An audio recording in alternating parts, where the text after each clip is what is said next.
Hello à toutes et à tous et bienvenue sur cette nouvelle vidéo sur laquelle nous allons s'intéresser à l'ego. Alors l'ego évidemment j'en ai déjà parlé dans énormément de vidéos, je vous ai déjà donné on va dire plusieurs techniques pour pouvoir progressivement prendre en conscience l'importance de le remettre à sa place pour ne pas faire en sorte qu'il dirige notre vie simplement. Et donc dans cette vidéo je voulais répondre à la question comment supprimer l'ego, parce que c'est une question qu'on m'a souvent posée, que ce soit sur n'importe quel réseau social même, quand on m'envoie un message un peu flash comme ça, ou quand j'ai des consultations, et quand parfois j'ai des grands échanges comme ça avec certaines personnes, et qu'on parle de l'ego, qu'on parle de l'importance que finalement a l'ego dans notre vie, et finalement on va dire en tant que vérité, l'importance qu'il y a de remettre l'ego à sa place, voire de ne pas vivre à travers notre ego. Et donc forcément la question comment supprimer son ego, finalement elle a presque toute sa place, elle est presque légitime. Et même en spiritualité, très souvent on va vous dire que justement il ne faut pas que vous pensiez par votre ego il faut le mettre de côté, il faut presque le bannir de votre vie, etc. Alors du coup dans cette vidéo j'ai voulu répondre à la question comment supprimer l'ego, mais pour ça on va s'intéresser simplement à qu'est-ce que l'ego dans un premier temps. On va définir les choses step by step. Mais j'ai même envie de vous dire, je vais un peu vous spoiler la réponse à cette question, comment supprimer l'ego. Évidemment vous vous doutez qu'on ne peut pas supprimer l'ego, hein. Il fait partie intégrante de nous, c'est une partie de nous-mêmes, on ne peut pas le supprimer. Par contre on peut le repositionner, on peut le remettre à sa place, on peut le rééduquer progressivement, et on peut complètement en fait couper l'emprise qu'il peut avoir sur nous dans notre vie, dans notre quotidien, en général, de façon très automatique et de façon très inconsciente. Donc c'est un peu ce que je vais vous développer dans cette vidéo, mais pour commencer j'ai envie de vous définir du coup ce qu'est l'ego. En fait l'ego, si vous voulez, ça va être tout notre système de réaction en permanence par rapport aux différents événements extérieur, premièrement. Deuxièmement, c'est un peu ce qu'on appelle le moi, le je.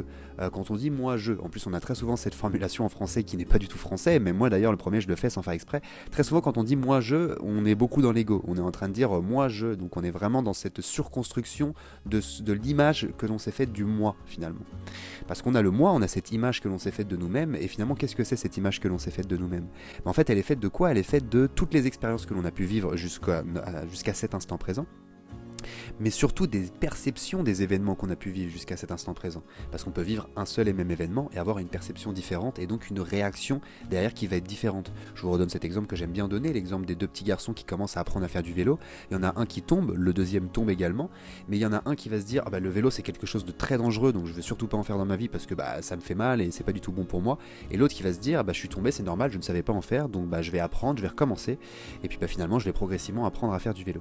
Donc là en fait si vous voulez on a le même événement, tomber d'un vélo, parce qu'on ne sait pas en faire, mais on a une perception qui est différente et on a une réaction qui est différente. Et en fait, tout ça, ça va constituer notre ego. Pourquoi? Parce qu'en fait, ça va être cette image que l'on s'est faite de nous-mêmes. Cette image que l'on s'est faite de nous-mêmes, comme je vous dis, c'est tous les événements, mais c'est également toutes ces perceptions d'événements. Tout ce que l'on a déduit de tous les événements que nous avons vécus jusqu'à aujourd'hui va nous donner, on va dire, une certaine image de notre personnalité que l'on expérimente sur notre instant présent. Donc finalement, l'ego, j'ai envie de dire, il fait partie intégrante de notre vie puisque c'est une image que l'on s'est faite de nous-mêmes finalement. Alors oui, cette image elle est illusoire principalement. Pourquoi? Parce que comme je vous ai dit, c'est une question de perception. Donc finalement, à chaque fois qu'on va changer déjà notre angle de vue, notre angle de perception des différents événements qu'on a pu vivre dans notre vie, en réalité, notre moi, notre je, cette fameuse image que l'on se fait de nous-mêmes, elle peut changer, elle peut se modifier. On peut par exemple avoir vécu des événements qui étaient très difficiles et du coup adopter forcément des comportements inconscients qui vont être en résonance avec ces difficultés. Et donc peut-être qu'on va adopter de la timidité, du manque de confiance en soi, peut-être qu'on va avoir du mal à faire confiance aux autres, et peut-être qu'on peut avoir plein de réactions automatiques comme ça qui sont du coup un peu égotiques. Mais au-delà de ça, on peut, si on change nos perceptions, si on va dire on augmente notre niveau de conscience, on change notre perception dans le sens où on va dire on va développer une espèce de compréhension par rapport aux difficultés qu'on a pu expérimenter de certains événements, se rendre compte que tout n'était pas de notre faute, mais parfois c'était dû à certaines personnes, à certaines réactions, à certains événements, à d'autres choses. Et qu'on accepte juste d'apprendre à se rassurer, par exemple, sur un événement, d'apprendre progressivement à changer notre angle de perception en réalité d'un événement. Et progressivement, on va plus avoir la même réaction automatique face à ce type d'événement, parce qu'on en aura déduit quelque chose de différent. Donc finalement, même notre ego à ce moment-là, il est modifiable en réalité. Donc voilà, c'est un petit peu tout ce que je voulais vous dire par rapport à l'ego. Alors bien évidemment, l'ego, il a un peu un avis sur tout, et ça j'ai même envie de dire, c'est un peu une maladie du 21e siècle qu'on a surtout également en France. Alors, on se sent obligé d'avoir un avis sur tout. Notre ego ne sait pas tout, mais en tout cas il a un avis sur à peu près tout, alors que très souvent on n'a pas besoin d'avoir d'avis sur tout, surtout sur des choses qu'on ne maîtrise pas ou sur des choses qu'on ne comprend pas la plupart du temps. Mais en fait cet ego, il va également tenter en permanence de boucher ces fameux trous, en fait, ces fameux je ne sais pas. En fait, si vous voulez, ce qui fait peur à l'ego, c'est de ne pas savoir, c'est de rentrer dans des vides mentales, c'est de rentrer dans des schémas qu'il ne connaît pas, dans lesquels il ne sait pas comment réagir. Ça, c'est les plus grandes craintes de l'ego. Quand vous posez une question à quelqu'un qui est fortement dans son ego et qui est très sûr de lui, etc., et il est en train d'expérimenter, imaginons, de quelque chose de très égotique, si à un moment donné, vous mettez le doigt sur quelque chose qu'il ne sait pas, qu'il ne comprend pas, bah, l'ego il va être déstabilisé, il va être bousculé et en général il va y avoir d'autres émotions qui vont naître qui vont pas être agréables chez la personne qui est en train de l'expérimenter. Parce que quand on est trop dans notre ego, dès qu'on rentre dans cet espace de vide, de je sais pas, eh ben en fait on rentre dans la panique de l'ego si vous voulez. On rentre dans le il faut vite que je trouve quelque chose à pouvoir dire pour pouvoir vite réagir à cet événement là. Parce que c'est ce que nous demande notre ego. En réalité on n'est pas du tout obligé de réagir à n'importe quel type d'événement, on est bien d'accord. Parfois on peut nous dire des choses, on peut prendre tout notre temps pour réfléchir, on n'est même pas obligé de répondre d'ailleurs aux gens. Bref, on a plein en fait en réalité de formulations, de façons de réagir qui peuvent être différentes et spécifiques à un événement. Mais notre ego lui va nous mener directement à une solution en disant c'est comme ça qu'il faut que tu réagisses. Il va un peu fonctionner comme ça l'ego. Donc en réalité, bien sûr qu'il est illusoire, et bien évidemment que si notre ego on le laisse diriger notre vie, eh ben en réalité on va être en permanence en réaction aux différents événements que l'on va expérimenter. Et ces réactions, ça va être quoi ? Ça va être des déductions que l'on a fait de ce même type d'événements par le passé. Donc on a vécu des événements, on a eu des perceptions, on a fait des déductions. Et aujourd'hui, quand on va avoir des événements et qu'on va avoir une méthode de réaction inconsciente et automatique, et bah du coup elle va être totalement en lien avec cette fameuse déduction qu'on a fait la première fois. Et voilà, donc c'est un petit peu comme ça que va fonctionner notre ego. Donc bien évidemment, notre ego, on pourrait également mettre à l'intérieur tout ce qui est nos pensées. Alors c'est particulier parce que nos pensées, elles sont à la fois conscientes et inconscientes. Je vous rappelle qu'on a plus de 60 000 pensées par jour, ce qui est quand même énorme. Mais en réalité, ça va être surtout toutes nos pensées inconscientes. C'est ce qu'on appelle le mental également, l'ego. C'est un petit peu cette voix en permanence qui tourne dans nos têtes, qui nous répète quasiment la même chose tous les jours. Je vous répète que 90% de nos pensées sont les mêmes que la veille. Donc ça exprime également justement la puissance de cette répétition finalement et de ce disque qui tourne quasiment en boucle et en permanence avec le même type de pensée, avec le même type de réflexion, qui sont conditionnés par rapport aux perceptions des événements qu'on a pu vivre dans notre passé. Tout simplement. Donc en fait l'idée de l'ego c'est pas totalement de le supprimer parce qu'on peut pas supprimer notre ego simplement parce que c'est l'image que l'on se fait de nous-mêmes et en réalité on peut pas supprimer cette image que l'on se fait de nous-mêmes inconsciemment. On est obligé d'avoir une idée de qui nous sommes, on est obligé d'avoir une idée de comment est-ce qu'on se comporte, de qui l'on est finalement. Donc notre ego il est très important et j'ai même envie de dire heureusement qu'il est là parce que même dans plein de situations il va nous protéger, il va nous avertir et puis j'ai envie de dire en plus c'est une partie du cerveau que l'on a développée au fur et à mesure du temps et donc j'ai envie de dire si naturellement on a développé cette partie du cerveau c'est qu'elle devait se développer. Parce qu'en général, la nature ne fait pas les choses par hasard. Et c'est même pas en général, c'est en règle absolue presque. Donc l'idée, c'est pas de le supprimer, c'est bien et bien de le repositionner. Alors comment est-ce qu'on fait pour repositionner notre ego ? Comment on fait pour remettre notre ego à notre place ? Parce que évidemment, si c'est quelqu'un qui va vouloir remettre notre ego à notre place, très souvent ça va faire mal, très souvent le mental il va souffrir, et très souvent voilà, on va pas se sentir bien. Par contre, de nous-mêmes, envers nous-mêmes, on peut remettre son ego totalement à sa place. Alors on peut passer par plein d'outils pour gagner du temps, bien évidemment, comme l'auto-hypnose, comme la méditation, comme plein de techniques, comme plein de disciplines qui peuvent s'intéresser voilà, à cette remise, on va dire, en place du mental, enfin le remettre à sa place. Mais on peut le faire par nous-mêmes, par des méthodes qui sont très simples. La méthode que j'adore proposer quand je suis en consultation, ou même en règle générale, c'est la méthode de l'observation. Je vous l'ai déjà partagé à différentes reprises, peut-être que même certaines personnes, j'en ai parlé avec vous par message ou en consultation, mais s'observer soi-même, c'est la première, j'ai envie de dire, étape pour déjà prendre conscience de l'emprise de l'ego, et pour ensuite prendre conscience de comment est-ce qu'on va faire en sorte de replacer cet ego, finalement. Et ce chemin, il est individuel, il n'y a que vous qui allez pouvoir l'expérimenter. Là, aujourd'hui, vous écoutez ma vidéo, mais vous êtes pas obligé, en fait, d'écouter tout ce que je vous dis, vous n'êtes pas obligé d'expérimenter tout ce que je suis en train de vous proposer. Peut-être que ça ne va pas du tout vous intéresser et que vous n'allez jamais essayer d'expérimenter les exercices que je vous propose, et auquel cas, en fait, vous ne pourrez jamais remettre votre ego à votre place. Enfin, pas jamais, mais vous allez avoir peut-être plus de difficultés. Maintenant, si vous avez envie d'expérimenter le fait d'observer son ego, c'est progressivement se rendre compte que vous n'êtes pas votre ego. Et ça, c'est vraiment la première clé. Comment est-ce qu'on fait pour observer son ego ? On écoute ses pensées. On observe ses comportements inconscients. On s'observe. Quand là, par exemple, je suis en train de parler, je peux m'observer. Ma voix, évidemment, est en train de tourner, donc c'est très inconscient, parce que c'est un peu une partie inconsciente de moi qui dit ce que je suis en train de dire au moment où je vous parle, mais il y a pourtant une main qui est en train de bouger pendant que je suis en train de parler. Et moi, finalement, je peux parler, pas forcément me concentrer sur ce que je suis en train de dire, mais bel et bien me concentrer sur les gestes que je suis en train de faire. Pas par rapport à vous, mais juste moi m'observer. Observer comment est-ce que je me comporte, comment est-ce que ma gestuelle se comporte en lien avec ce que je suis en train de dire. Ça peut être une première observation, une observation physique. Ensuite, il va y avoir l'observation au niveau auditif, qui selon moi est la bien plus intéressante, c'est la bien plus importante évidemment, parce que là on parle bel et bien d'écouter ses pensées. On parle bel et bien de remettre son ego à sa place à cause des pensées qui tournent. Les pensées, vous les entendez pas extérieurement, mais vous les entendez intérieurement, parce qu'elles tournent à l'intérieur de votre tête. Donc en fait, vous pouvez être par exemple, je sais pas, en train de faire quelque chose, et puis vous allez penser à quelque chose, et vous pouvez vous écouter penser. L'idée c'est quoi quand vous vous écoutez penser ? C'est de prendre conscience que vous n'êtes pas le penseur, mais qu'en fait vous êtes bel et bien une personne qui a une capacité de penser. En réalité, la pensée, c'est une capacité que vous avez tous, on va dire naturellement, à l'intérieur de vous depuis très longtemps maintenant. depuis vos 7 ans à peu près. Et en fait, cette pensée, on doit l'utiliser à bon escient. C'est à nous de savoir l'utiliser. C'est à nous de nous dire, tiens, par exemple, je vous donne un exemple. Je vais construire une nouvelle vidéo, je vais penser à cette nouvelle vidéo, je vais utiliser mon mental, je vais utiliser ma réflexion pour faire une structure cohérente de vidéo. Donc là, je vais utiliser mon mental. Une fois que j'ai fini, est-ce que j'ai encore besoin de mon mental? Est-ce que j'ai besoin de penser à ça? Est-ce que j'ai besoin de penser à tout ce que je vais faire la semaine prochaine, ou aux courses que je vais faire ce week-end, ou etc., etc. Et en fait, le mental, si vous le laissez complètement prendre le dessus, eh ben, il va penser en permanence. 60 000 pensées par jour, je vous ai partagé au début de la vidéo. C'est énorme. Donc en réalité, écouter ces pensées, ça sert à quoi? Déjà, quand vous vous écoutez penser, vous allez vous apercevoir que ce penseur qui tourne en boucle, quand vous l'écoutez, c'est comme si en fait vous le regardez, progressivement il va s'estomper, il va se calmer.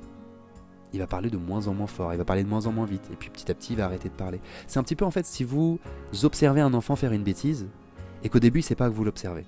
Donc lui il va continuer à faire son truc, mais au bout d'un moment quand il va se retourner et qu'il va vous voir, il va faire... Il va arrêter de parler. Parce qu'il sait que vous êtes là. Parce qu'il a vu que vous l'avez vu. L'ego, c'est exactement la même chose. L'ego, c'est une petite partie de vous-même. C'est presque votre enfant intérieur. Ça n'a rien à voir avec l'enfant intérieur, mais on pourrait métaphoriser ça un petit peu comme ça, dans le sens où c'est un peu un enfant en nous qui a un peu envie de faire n'importe quoi, qui réagit à tout en permanence. Et en réalité, si on laisse l'ego complètement prendre le dessus de notre vie, c'est un enfant de 7 ans en fait qui gère notre vie. C'est pas nous en conscience. Donc d'où l'importance de le remettre à sa place. Mais quand on écoute du coup cette voix qui parle qui parle comme ça en permanence, du coup c'est comme si on observait cet enfant. On l'observe, qu'est-ce qu'il fait? Il arrête, il se calme, il arrête de parler.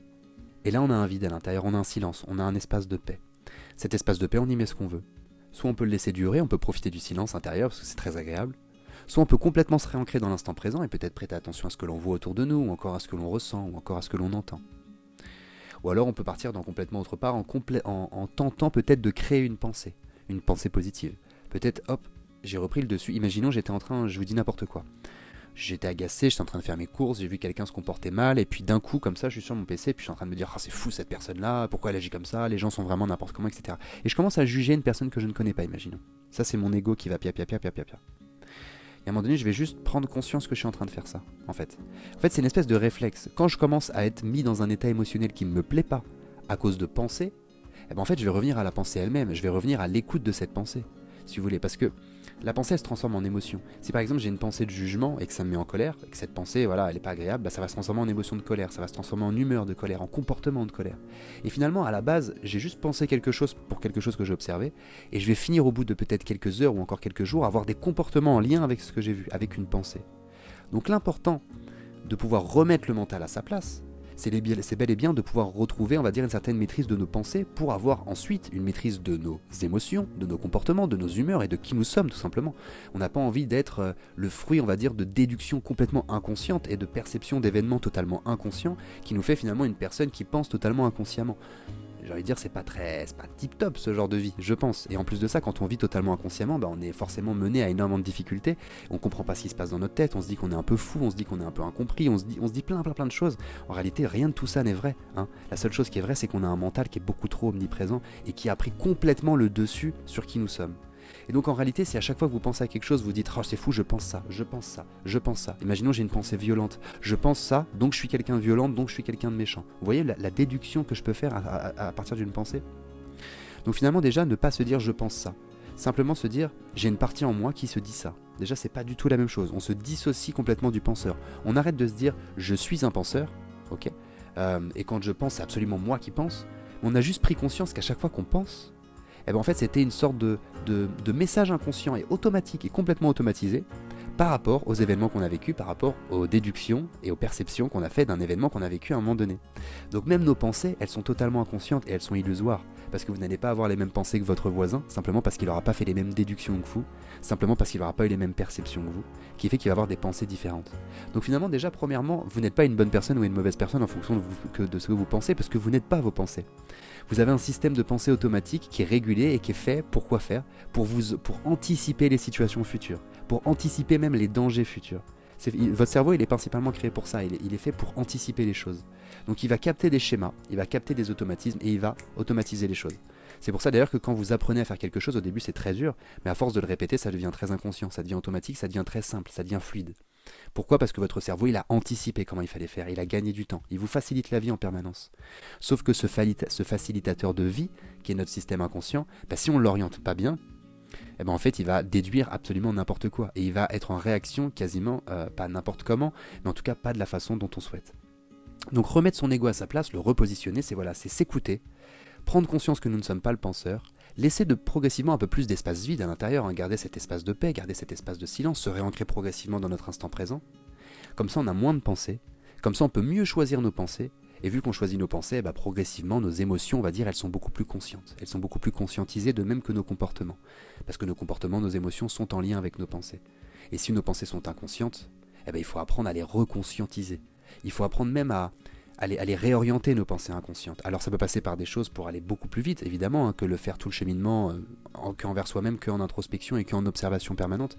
Il y a l'hypnose, évidemment, bien sûr, qui nous permet de gagner un temps maximal par rapport à tout ça, qui nous permet de rééduquer nos pensées, nos émotions, nos comportements, pour faire en sorte que la plupart des choses qui sont inconscientes résonnent directement avec ce que l'on souhaite réellement au plus profond de nous. C'est principalement ça, en fait, le rôle de l'hypnose. J'ai même envie de dire, un excellent hypnothérapeute, c'est pas quelqu'un qui vous emmène très bien en hypnose, c'est quelqu'un qui est capable de vous déshypnotiser de votre état initial, qui n'était pas un bon état expérimenté pour vous. Parce qu'en général, quand quelqu'un vient nous voir en hypnose, c'est parce qu'elle se sent pas forcément bien par rapport à une certaine type de choses. Moi, mon objectif, ça va pas être principalement de résoudre son problème, ça va être plus de la déshypnotiser par rapport à la condition psychologique qu'elle s'est faite de son problème.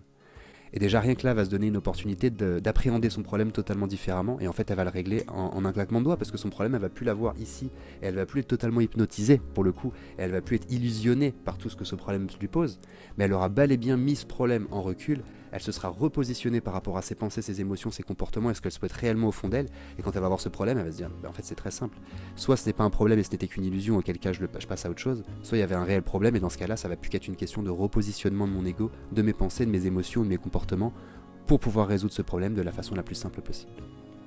Voilà, c'est un petit peu ça également l'idée de l'hypnose. Mais on a évidemment, comme je vous dis, pas besoin de l'hypnose pour pouvoir reprendre le contrôle de son cerveau, ou encore de son inconscient, même de son ego. Moi, c'est quelque chose que j'ai commencé à faire, bien évidemment, avant d'avoir commencé à faire de l'hypnose. Mais l'hypnose, c'est vrai que c'est un accélérateur, en fait. C'est un booster, ça nous permet de gagner un temps fou. Ou sinon vous avez l'auto-hypnose aussi, qui est très pratique pour pouvoir complètement dynamiser tout votre système en fait d'introspection et votre capacité de soit repositionner votre ego, soit de gérer une émotion, soit de pouvoir transformer un comportement par rapport à ce que vous souhaitez réellement dans votre réalité. Donc en fait c'est particulier parce que finalement remettre son ego à sa place, c'est finalement retrouver une certaine forme de contrôle sur sa vie. Parce que du coup, l'ego ne va plus nous contrôler, mais c'est bel et bien nous qui allons contrôler l'ego. Alors, j'aime pas trop la formulation du mot contrôle, je préfère le mot maîtrise, même s'il y a peu de différence, vous allez me dire, mais en tout cas, moi je préfère ce mot-là. Donc je préfère en fait plus maîtriser l'ego, plus le remettre à sa place, simplement pour prendre conscience en fait qu'il est important que ce n'est pas lui qui nous dirige complètement. Si je me laisse diriger par mon ego, imaginons, et que je pense que parce que moi je sais ci, parce que moi je sais ça, parce que moi j'ai fait ça, parce que moi j'ai vécu telle difficulté, etc., je vais être en permanence en réaction égotique à tout ce qui est autour de moi. Ça va être insupportable pour mes proches, ça va être insupportable pour les nouvelles personnes qui me rencontrent, ça va être très pénible pour tout ça. Si tu remets ton ego à sa place, tu apprends déjà à te connaître profondément et réellement, j'ai envie de dire, parce que tu arrêtes de te définir en fonction de ton ego, tu arrêtes de te définir en fonction de tes pensées, tu te définis en quelque chose de beaucoup plus lumineux parce que tu vas laisser beaucoup plus d'espace mental, beaucoup plus d'espace de silence, de paix à l'intérieur de toi, qui va te faire prendre conscience que tu es une personne très lumineuse et remplie d'amour, et qu'en réalité c'est quelque chose que tu peux diffuser en chaque instant si tu le souhaites, j'entends bien. Et du coup tu te déshypnotises complètement de cet ego. Mais ce potentiel, on va dire intérieur, il est libre et il est présent en chacun de tous.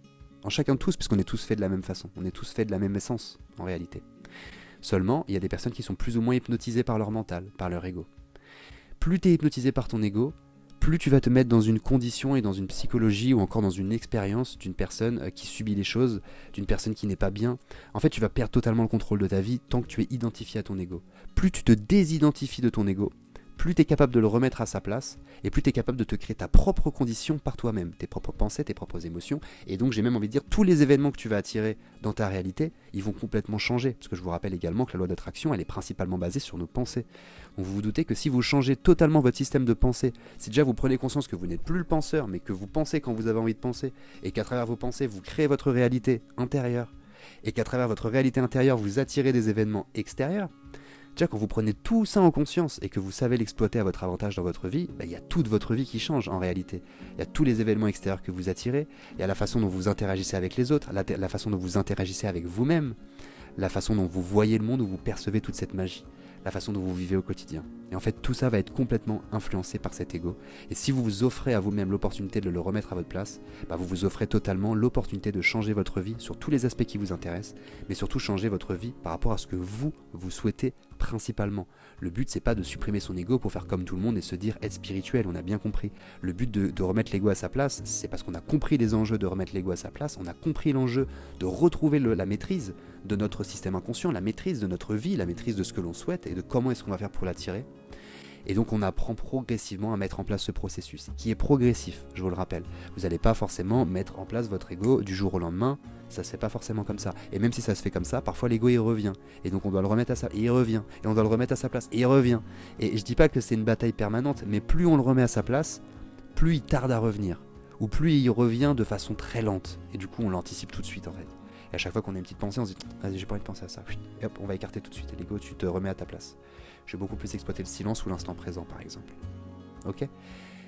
Par contre, on va le garder l'ego, parce que quand j'ai envie de réfléchir à quelque chose et quand j'ai besoin de structure, quand j'ai besoin de conscience ou de tous ces systèmes de pensée, quand j'ai besoin de tout ça pour pouvoir créer quelque chose dans mon expérience, et là je vais me servir de mon ego. Mais c'est moi qui me sers de mon ego. C'est plus lui qui se sert de moi. Tout simplement. Parce qu'en réalité, tant que vous ne prenez pas vous-même votre position dans votre vie, c'est-à-dire votre position, j'ai presque envie de dire, ça va pas plaire à certains, mais divine, dans le sens où vous êtes un centre de multipotentialité. Et en fait, tout ce que vous pouvez réaliser dans ce monde est absolument immense, mais la plupart du temps, on n'en a pas conscience, et c'est pour ça qu'on ne réalise pas toute cette énormité, en réalité. Mais plus on met l'ego à sa place, plus on se réouvre à ce potentiel-là. Donc il ne reste plus qu'à vous, finalement, qu'à expérimenter tout ça, d'apprendre à remettre votre ego à sa place, pour reprendre, vous, votre maîtrise de votre vie, lui expliquer que c'est pas lui qui domine votre vie, mais que lui c'est bel et bien un outil que vous utilisez comme d'autres outils que vous pouvez utiliser dans votre vie, comme par exemple votre main, votre pied, j'en sais rien, on pourrait avoir l'ego ou encore notre mental, si finalement c'est un outil comme un autre qui nous permet d'arriver à une fin, qui nous permet de construire, qui nous permet de faire plein de choses, mais il est bien évidemment, vous avez bien compris, je pense, plus le nombre de fois que je vais les répéter, essentiel de le remettre à sa place pour retrouver la maîtrise de notre vie et de ce que l'on souhaite au quotidien. Voilà, ça sera tout pour moi par rapport à cette vidéo sur l'ego. C'était un petit peu long, mais je pense avoir en tout cas assez balayé le sujet. Enfin, du moins, j'ai dit pas mal de choses que je voulais dire dans cette vidéo. Donc j'espère que ça vous a plu, comme d'habitude. Si c'est le cas, comme d'habitude, je vous invite à liker, à commenter, à vous abonner, à notifier, enfin à activer la cloche. Bref, vous connaissez, vous avez l'habitude.